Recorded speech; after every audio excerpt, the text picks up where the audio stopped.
আসসালামু আলাইকুম। স্টাডি গ্রুপের পক্ষ থেকে তোমাদের সবাইকে স্বাগত জানাচ্ছি। আজকে আমরা অষ্টম শ্রেণীর ইসলাম শিক্ষা বইয়ের ৪র্থ অধ্যায়ের নাম আখলাক, আখলাকের পৃষ্ঠা নং ১১৪ আলোচনা করব। তাহলে চলো আমরা মূল বইয়ে চলে যাই। আমাদের জন্য কি কাজ আছে আমরা দেখে নিই।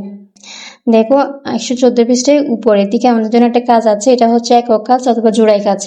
তুমি জীবনের কোন কোন ক্ষেত্রে এবং কিভাবে দানশীলতা ও মিতব্যয়িতা অবলম্বন করবে তার একটি তালিকা তৈরি করো।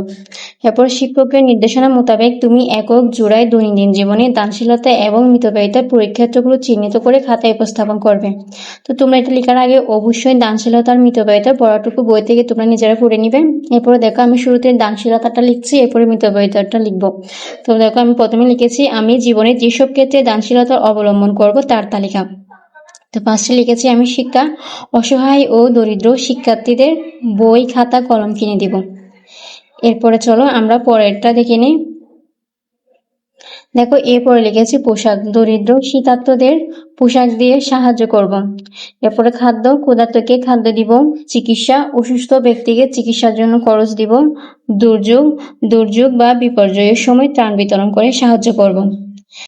এরপরে দেখো আমি জীবনে যেসব ক্ষেত্রে মিতব্যয়িতা অবলম্বন করব। খাদ্য, অপ্রয়োজনীয় খাবার কিনে অপচয় করব না। বিদ্যুৎ ও পানির অপচয় করব না, সাশ্রয়ী ব্যবহার করব। এরপরে দেখো নতুন শখের জন্য অতিরিক্ত খরচ না করে সাশ্রয়ী উপায়ে শখ পূরণ করব।